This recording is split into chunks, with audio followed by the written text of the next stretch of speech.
उत्तर भारत में प्रदूषण और कोहरे की डबल मार पड़ रही है। दिल्ली एनसीआर में आज भी सुबह की शुरुआत कोहरे और स्मॉग के साथ हुई है। कोहरे की एक मोटी परत देखने को मिली। मौसम विभाग ने दिल्ली एनसीआर में पहले ही येलो अलर्ट जारी किया है।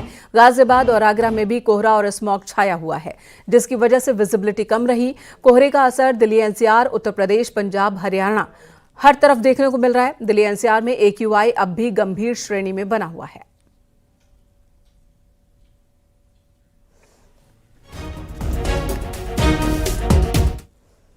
दिल्ली और एनसीआर के धुंध अब यूपी के कई जिलों की आबो हवा को खराब कर रही है।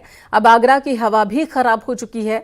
आगरा में कोहरे और स्मॉग की वजह से लोग परेशान हैं। हालात ये कि ताजमहल स्मॉग में धुंधला नजर आ रहा है। जिस जगह से पर्यटक ताजमहल का दीदार करते थे, बढ़ते प्रदूषण की वजह से वहां से ताजमहल दिखना बंद हो गया है। मतलब कि प्रदूषण की मार अब आगरा के टूरिज्म पर भी दिखाई दे रही है।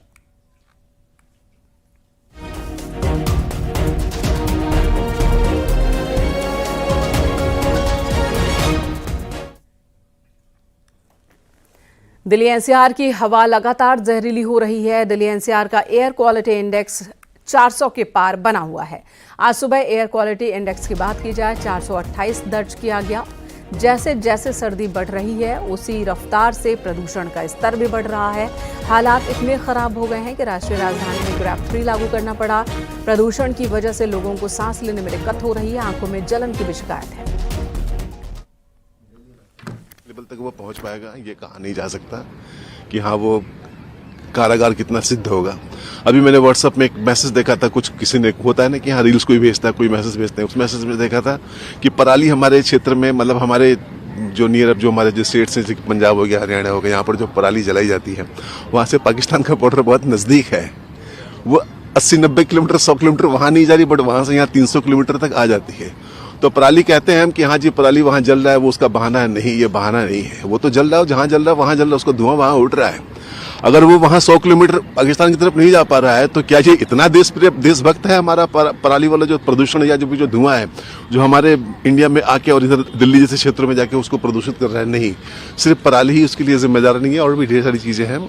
हम सिंपल आप एक ये ले सकते हैं कि हाँ हमारे यहाँ जितने भी घर हैं, जितने भी लोग हैं, हर एक बंदे पे एक गाड़ी है। कभी कभी ऐसा होता है कि एक घर है, एक फ्लैट है, रहने वाले 4 हैं, मगर वहाँ पे 4 गाड़ियाँ हैं। तो सरकार को कम से कम इन चीज़ों पे एक थोड़ा सा रेस्ट्रिक्शन करना चाहिए कि नहीं, घर एक आदमी 4 गाड़ी, आपको एक ही इशू होगी, आप अपनी सुविधा। तो ये जो भाई साहब पाकिस्तान का ज्ञान दे रहे हैं, इन्हें शायद इस बात का अंदाज़ा नहीं है और ये जानकारी इनके पास नहीं कि पाकिस्तान में AQI, लाहौर की बात की जाए जो कि बॉर्डर के बहुत करीब है, वहाँ 478 है आज का, और मैक्सिमम 793 तक है। दिवाली के मौके पर वहाँ पर AQI 2000 से ऊपर था। तो ये स्थिति पाकिस्तान की है और वो पराली की वजह से ही है। इतना लंबा ज्ञान दिया इन्होंने, लेकिन इस बात की उन्होंने जानकारी नहीं। शायद कई वजहें हैं प्रदूषण को लेकर। एक तरफ पराली है, दूसरी तरफ टेम्परेचर का घटना है जिसकी वजह से जो धुंध होती है, गंदगी होती है, पॉल्यूशन, वो आकाश में ऊपर नहीं जा पाता, वायुमंडल में जमीन के पास रहता है ज्यादा।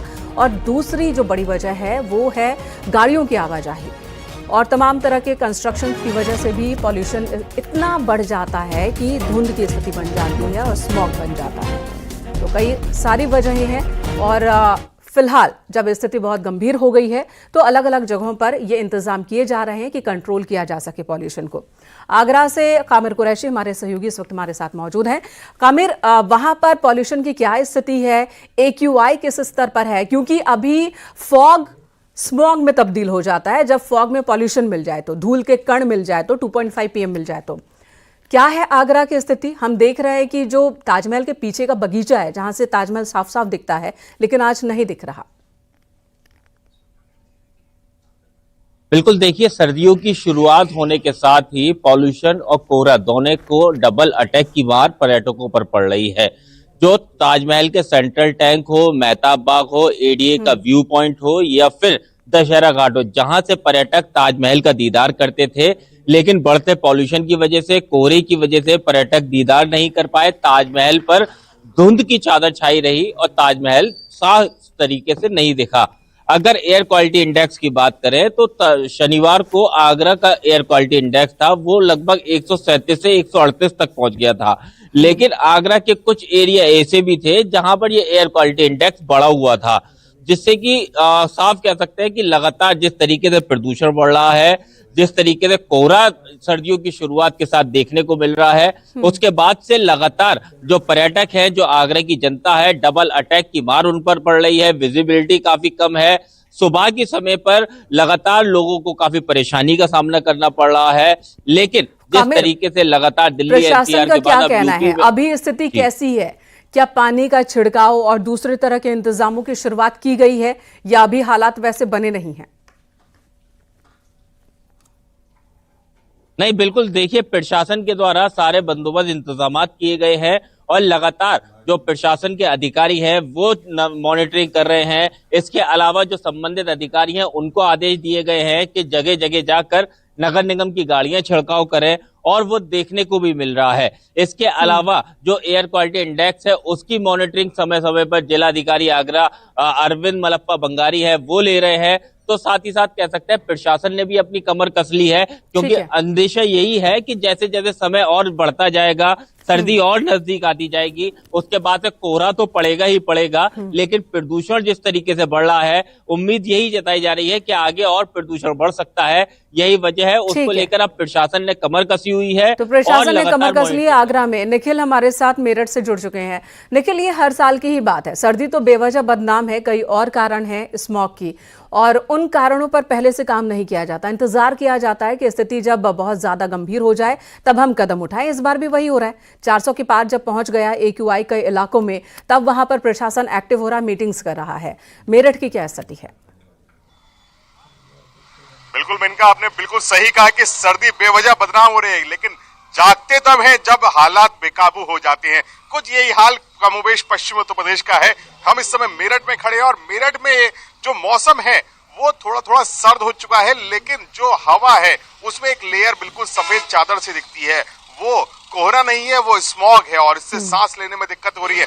हम इस समय मेरठ के जो सेंटर पॉइंट है बेगमपुल चौराहा पे खड़े हैं। आज धूप निकली है, लेकिन उसके बावजूद भी आंखों से देखने में ऐसा लगता है कि एक सफेद चादर मौसम में है। आप एयर क्वालिटी इंडेक्स की बात करें तो 346 के पार है, यानी ये वो हवा है जो जहरीली है, जिसके लिए डॉक्टर्स ही कह रहे हैं कि आपको सांस लेने में दिक्कत होगी। जो पहले से ही सांस के मरीज हैं उनको बाहर निकलने के लिए मना किया गया है और घर में रहने की सलाह दी गई है। मॉर्निंग वॉक अवॉइड करने के लिए कहा गया है। और लेकिन जो आलम यह है कि कंस्ट्रक्शन के काम अभी भी चल रहे हैं। मेरठ में रैपिड का प्रोजेक्ट चल रहा है, वो धूल उड़ा रहा है। इसके अलावा जो प्रशासन है वो जागने को तैयार नहीं है। केवल एयर क्वालिटी इंडेक्स सुधारने के नाम पे सड़कों पे छिड़काव जैसी स्थिति कहीं कहीं देखने को मिल जाती है। लेकिन जब कमोबेश हर साल यही स्थिति है, उसके बावजूद भी कोई स्ट्रिक्ट एक्शन लेने के लिए एडमिनिस्ट्रेशन तैयार नहीं है, ना ही शासन की तरफ से कोई ऐसा बड़ा एक्शन नजर आता है। पश्चिम उत्तर प्रदेश का दिल कहा जाता है मेरठ, और यहीं की हवा अगर इतनी प्रदूषित है तो लोग कैसे रहेंगे, कैसे सांस लेंगे। और कमोबेश जब हर साल की स्थिति है तो इसके लिए कोई प्रॉपर ट्रीटमेंट भी प्रशासन के पास नहीं है। लेकिन खानापूर्ति के लिए सड़कों पर छिड़काव और एयर क्वालिटी इंडेक्स में सुधार के लिए केवल तमाम विभाग एक दूसरे पर ठीकरा फोड़ते रहते हैं, कोई पराली पर तो कोई पटाखों पर तो कोई वाहनों पर, लेकिन करना क्या है और पहले किस तरह से तैयारी करनी है, इस पर काम किसी भी साल नहीं होता।